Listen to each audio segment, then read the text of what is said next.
Hello, and welcome to video 1, Teaching Culturally and Linguistically Diverse Students. The content in this video will cover information from weeks 1 and 2 of the course, so let's go ahead and get started.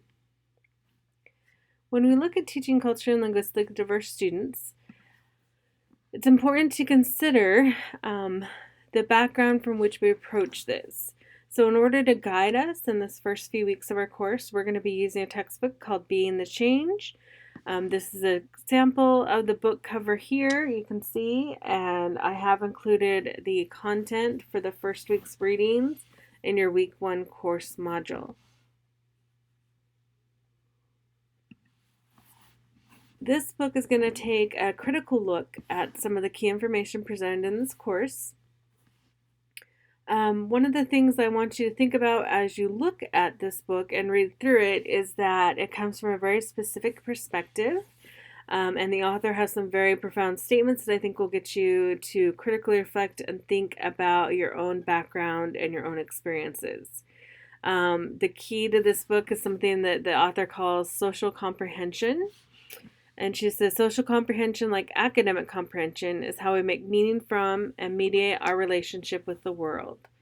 So these are some of the signature lines from the text I want you to really think about. This first one is really talking about the importance of our own perspective and view and how that is shaped by our own background and upbringing. This links closely to our next statement here. We understand the world through our own hearts and our mind's eyes. So again, when you approach this course, you're going to come at it from a very specific perspective based on your background. I want you to keep an open mind, though, knowing that each person brings their own background and experiences. They're unique in their perspectives. So we kind of need to build on that and learn from each other. It's not just about our own being and experiences being the one truth. Towards that end, we look at this next statement here. It says, when we learn to accept that discomfort is part of learning, when we avoid responding out of our own anxiety, we give students opportunities to take the lead. So this statement is really important to me as your professor because I want you to really feel like you can stretch yourself, step outside of your comfort zone, know that you're not going to be judged by myself or your peers. And only when we do this and really challenge ourselves will we get the most out of learning and particularly out of this course. Another statement I think is very important is what I have learned is that we cannot progress as a society if we rely on television images, single stories, and sensationalized headlines over getting proximate to the personal experiences and individual truths of human beings who don't look like us. For the majority of us, we're going to come at this from a dominant perspective. So we need to think about how other groups may have experienced challenges throughout their lives. So how can we kind of look beyond those televised images or single stories to really get to the truth of who these individuals are? Particularly the students you'll be working with in your classroom. Sometimes we'll come at them from a very specific perspective, kind of make a judgment based on their background or experiences when we cannot know that until we really get to know the individual students. Also, another key statement is this one here, recognizing that kids mirror the languages and behaviors adults exhibit. This is very true for our elementary students.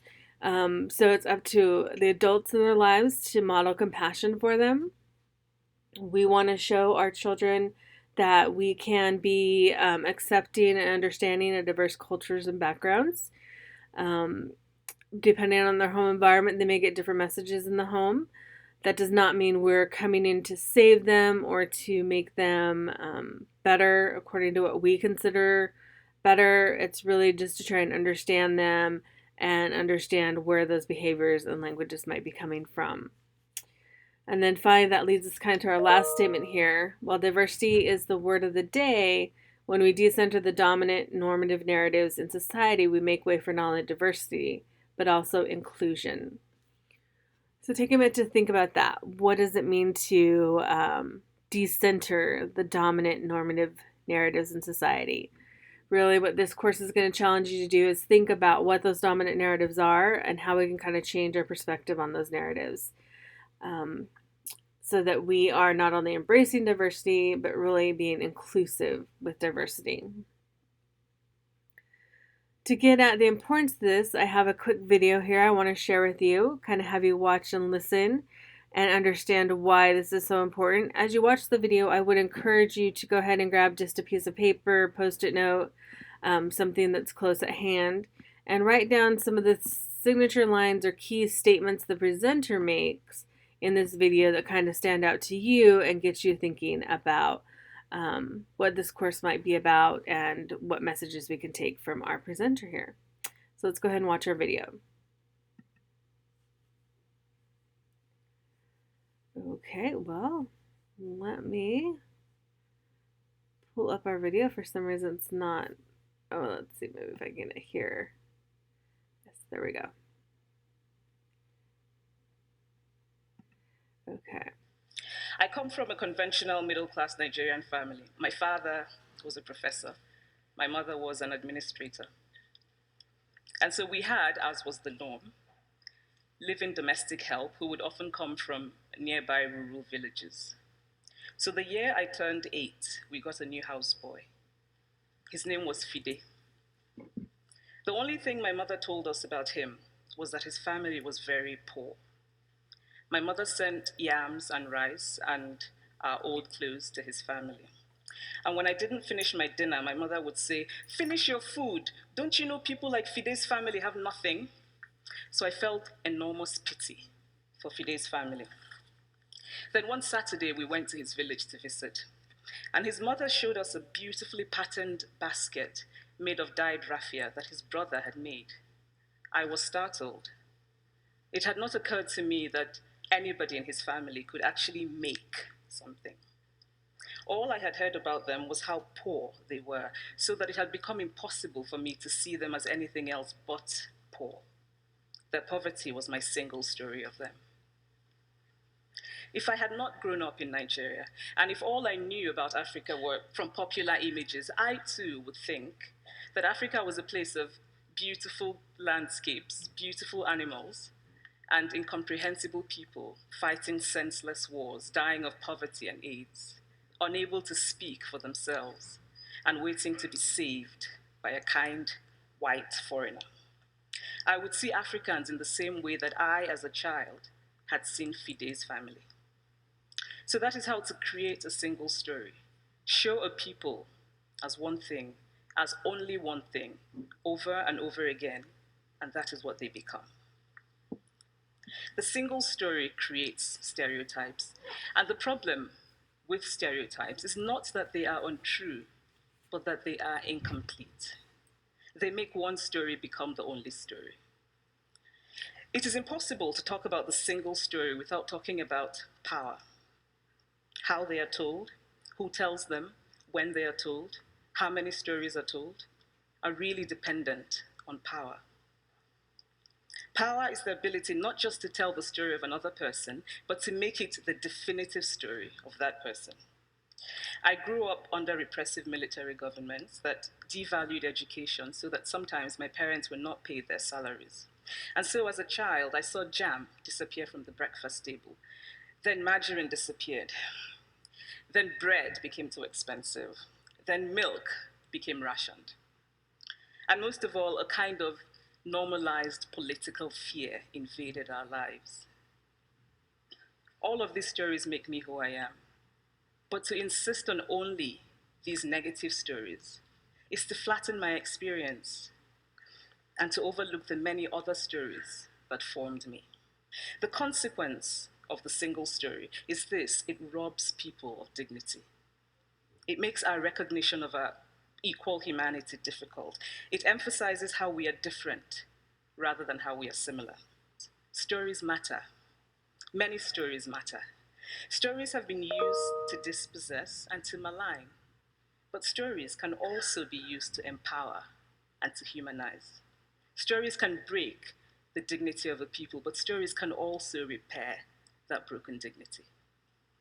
I would like to end with this thought, that when we reject the single story, when we realize that there is never a single story about any place, we regain a kind of paradise. Thank you.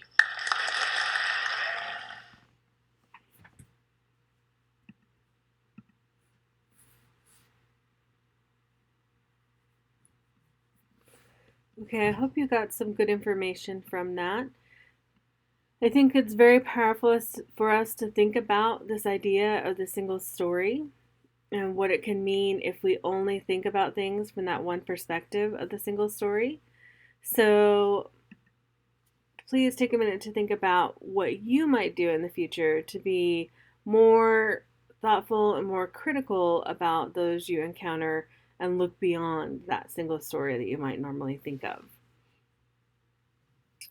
So as we go into the course, I really want to make sure that we're being purposeful about the course, really thinking about how we can create an online learning environment that engages us, honors your family's cultures and languages, really helps negotiate your own identity, help you connect to the identity and wonder of others, affirm who they are, speak the truths, and accept what others say is their truth, and then co-construct what it looks like to feel and share the planet with other human beings.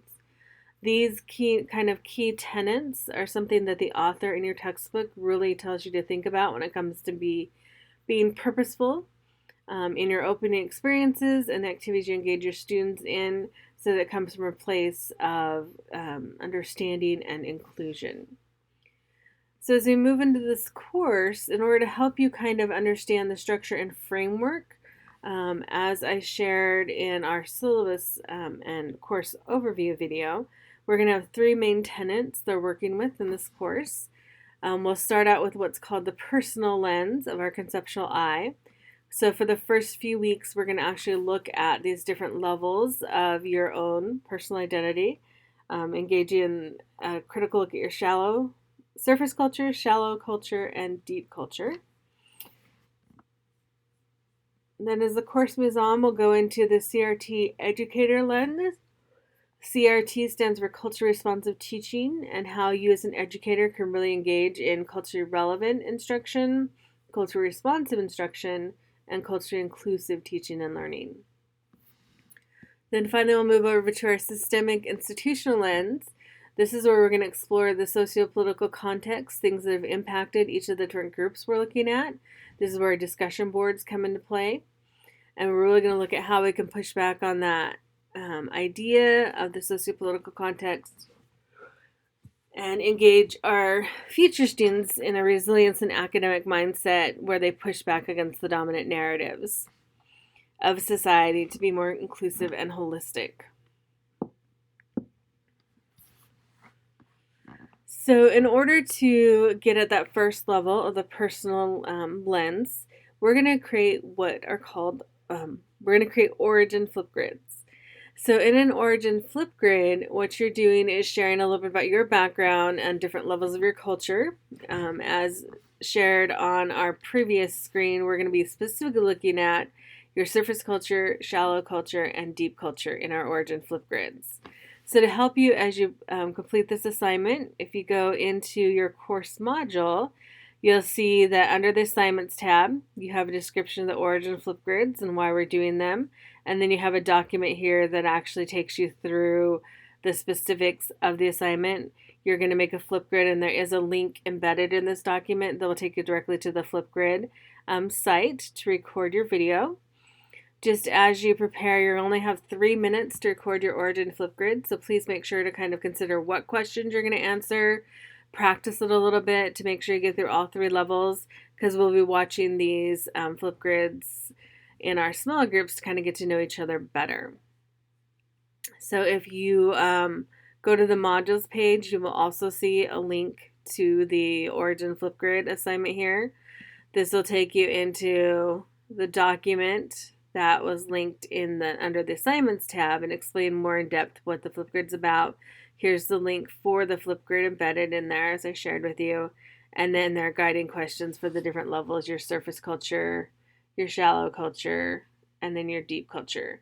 You do not need to answer all the questions under there. Just pick and choose which ones you would like to answer, and just share at least responses to 3 of the questions in each of the categories so we can get to know you a little bit better. So in order to get to know each other, I have included a sample of my Origin Flipgrid under that Flipgrid link. So make sure you go into the assignments tab or the module and you will see the link. You can click on it, watch mine, and then upload your video. Another way I want to get to know you is through what we call identity webs. This is an actual strategy that is shared in your textbook.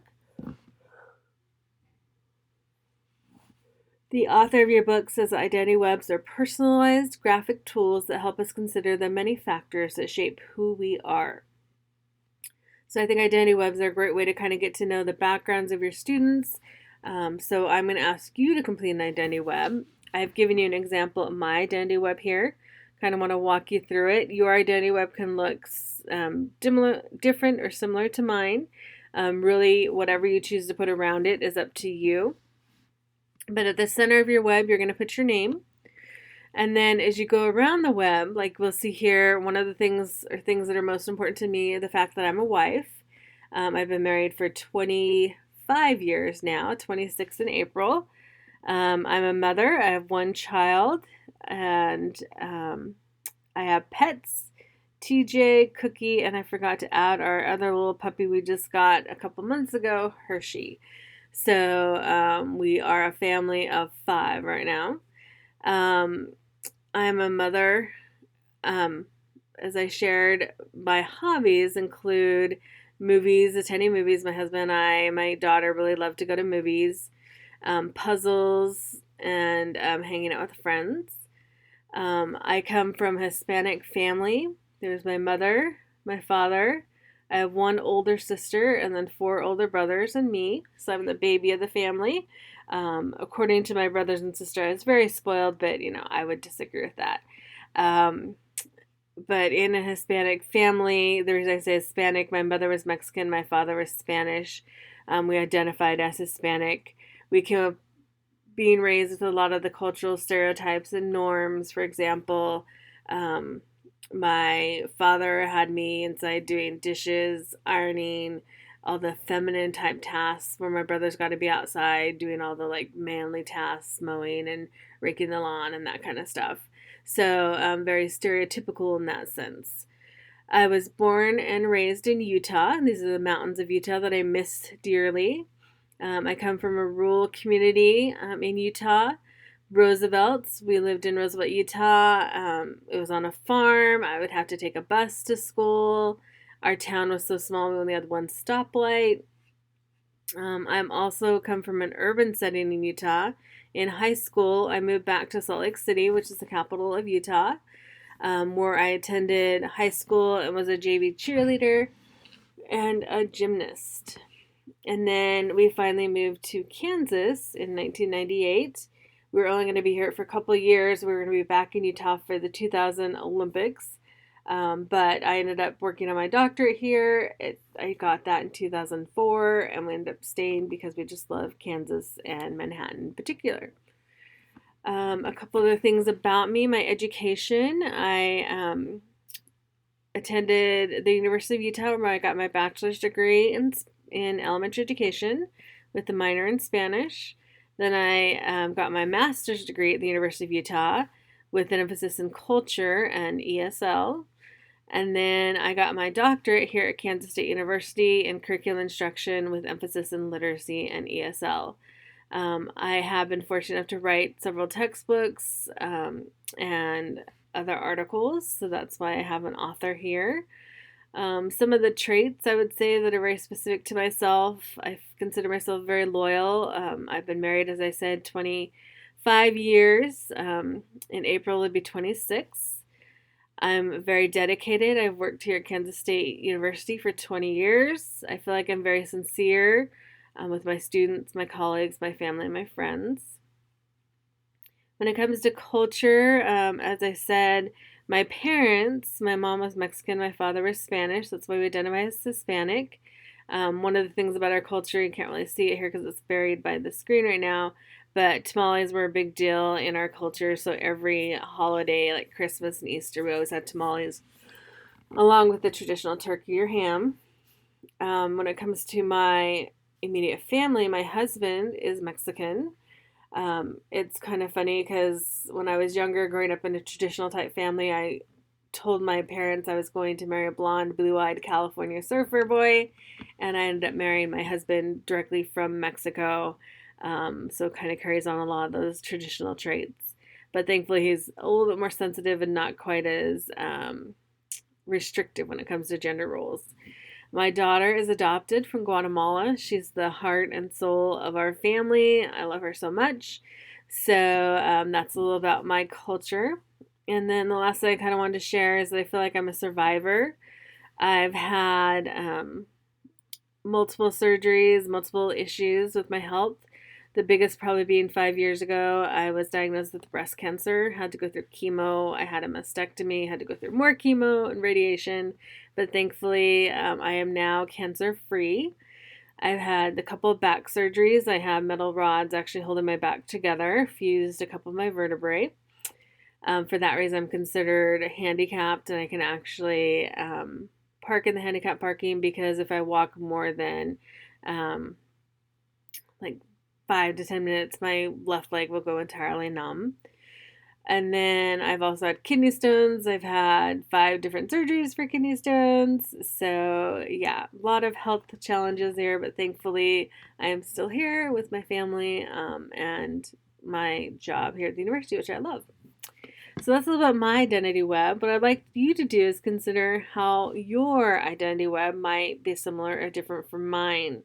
For example, do you have any connections to me? Do you see something in your web that you might want to include in my web that you might want to include in your web? In making your identity web, I would like to encourage you to go ahead and get either 2 sheets of paper, put them together, or a larger sheet of paper to make your web so we can see it kind of like mine, nice and clear.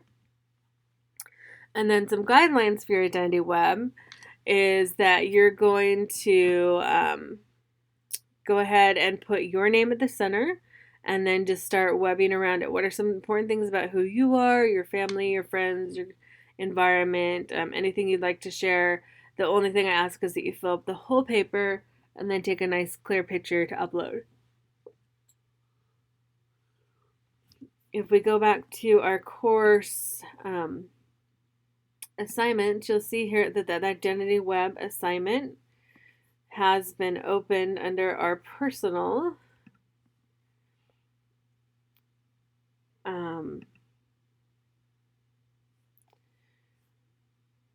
So if you go to the assignments tab, you'll see it here. Here's some ideas for what you might want to include in your web.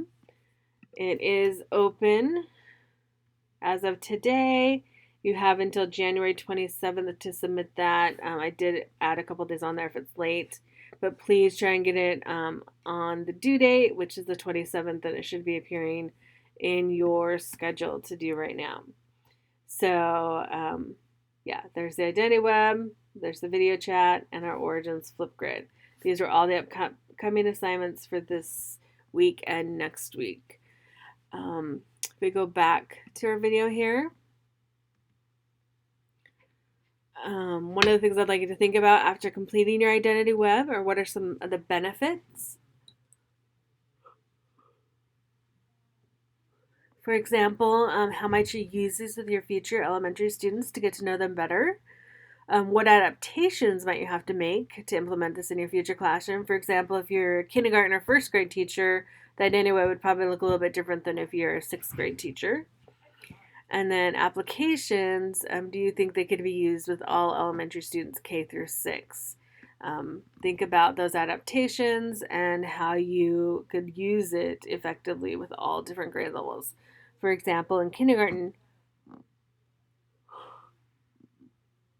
you might have them bring in pictures of things that are important to them, their family, their community, their culture, their heritage, things like that. So, another thing the author talks about and that you'll read about for the first 2 weeks of your assigned readings are the importance of celebrating name identity. So, for example, when introducing yourself to students, you want to tell them all about your name, where you got it. Um, Especially when you have a class rich in diverse names, you really want to make sure you articulate this clearly and share the stories behind those names. And then when you want to make connections among students, kind of talking about names is a great way to do that. Also helps build understanding and empathy. When reading a story with names that may be new to students, kind of highlighting those names, sharing them. And you can even ask parents at a parent night, like the story of their child's name. How did they get it? Were they named after a relative? Was it something that has special meaning to the family? Where did they get their names? For example, my name, Dr. Della Ruth Perez, I was named after my grandmother, and then my middle name is after my mother.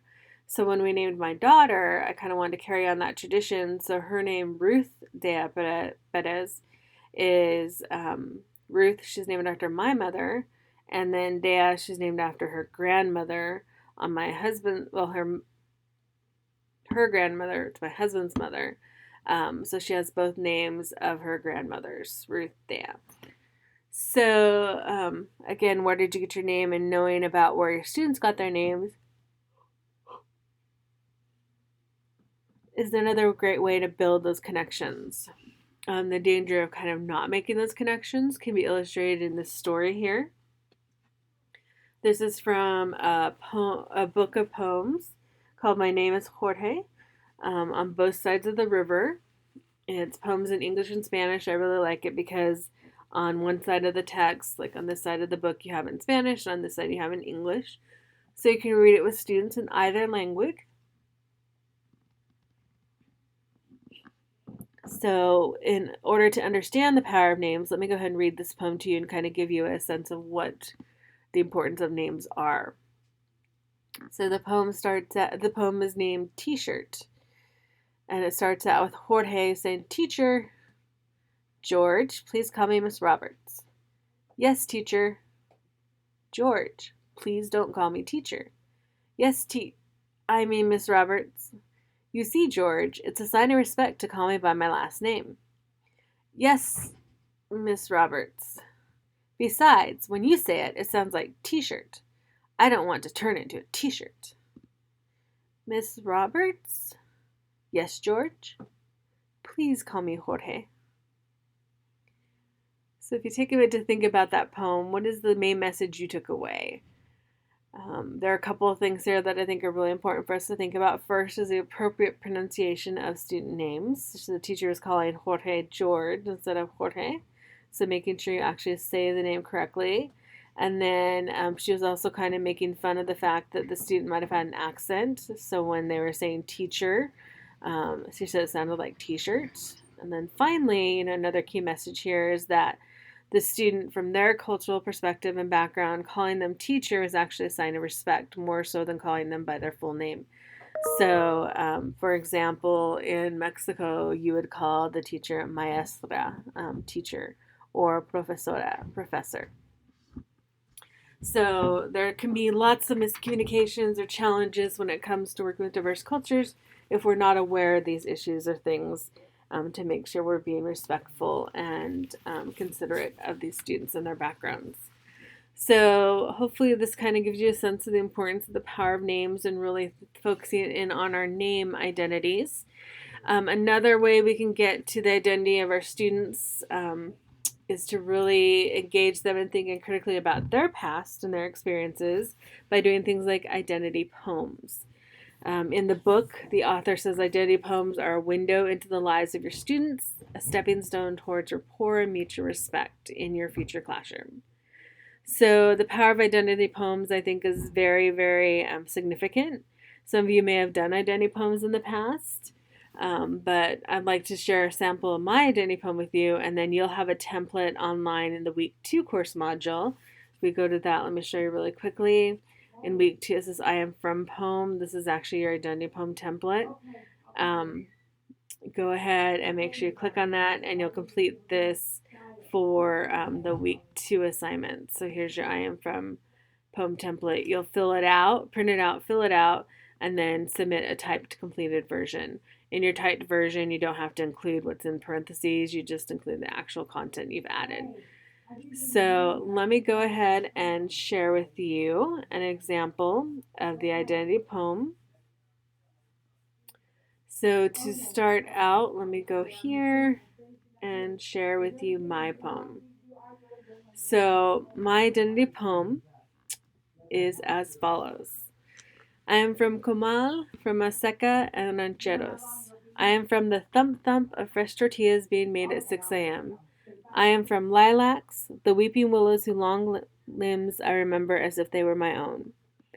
I am from Navidad and midnight mass, from Ruth and Benny Espinoza. I'm from tough love and yelling, and from the smoke of my father's cigarettes. I am from respect your elders, and children should be seen and not heard. And I love you a lot, forever. I'm from Sunday Mass and altar service. I'm from Salt Lake City and Mexico, Spain, the United States, and from tortillas and rice and beans. I'm from Pancho Villa and my grandfather who knew where to find his treasure. I'm from family portraits and my mother's final letter to me that I keep in my bedside table. I'm from a proud Latina family filled with history, laughter, and love. So this is a little bit about me. I'm really looking forward to reading your identity poems to learn a little bit more about you. This is my family picture from when I was in high school. There's me, my older sister, my 4 brothers here, my father, and my mother. Hopefully you kind of understood most of my poem. I do want to explain a couple things about my identity poem. Comal is actually like the black griddle on which you cook tortillas. Maseca is like the specific type of cornmeal flour you use for things like corn tortillas or tamales. Rancheros is a specific type of song my father would listen to all the time. It's very much, whenever I hear a ranchero now, it kind of brings back that memory of my parents, both of who have passed away. The thump thump of fresh tortillas. My mother would get up on the weekends at 6 a.m. and make fresh tortillas. So I'd always hear the rolling pin going thump thump thump thump in the kitchen. So those are some of the main things I kind of wanted to share. The other thing probably about my poem that maybe didn't make a lot of sense was the Pancho Villa reference. My grandfather said that his grandfather used to actually ride with the Pancho Villa gang in Mexico, and he knew where he hid his treasure. So I was always trying to convince my father to go look for the treasure in Mexico. My father's like, no, you're crazy. So that's kind of the background of my identity poem. I look forward to reading your identity poems and learning more about you. Again, if you go into the assignments tab, it's going to say I am from poem. That's actually your identity poem. So in the modules, you'll see the link for that. Make sure you go ahead and the week 2 template, just print it out and then submit your completed version by the due date. If you look here, you'll see under the assignments tab, the due date for that identity poem is not until February 3rd. So let's go back here.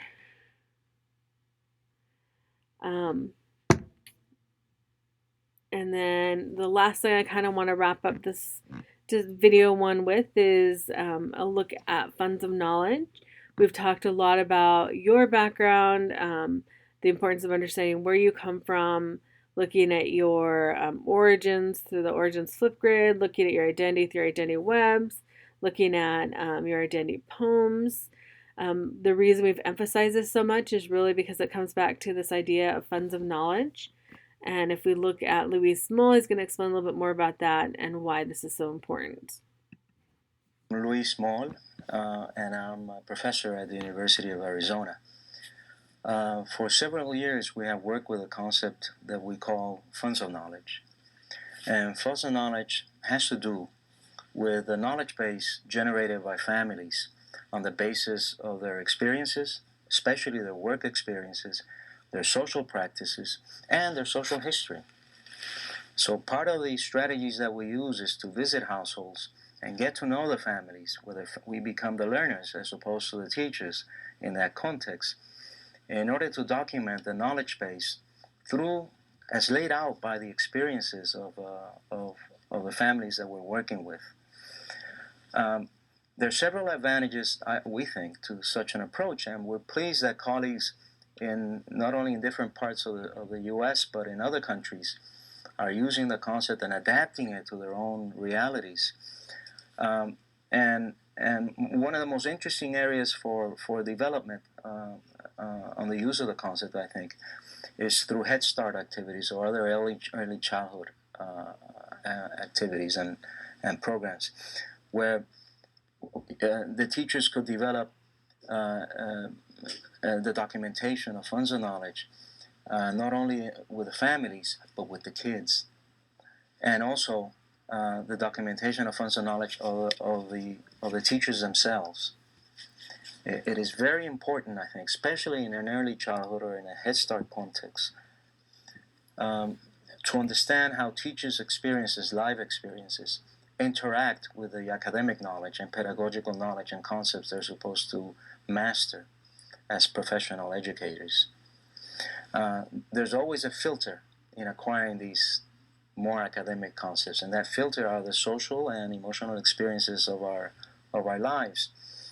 So in a sense, the teacher's funds of knowledge become part and parcel of that element needed to assimilate the pedagogical knowledge and become an outstanding teacher.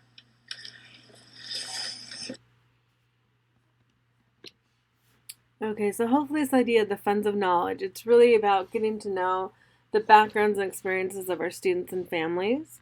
In order to build on that, you're actually going to kind of take the lead this semester and help us explore funds of knowledge among your own experiences, your families, your communities, and really build on that.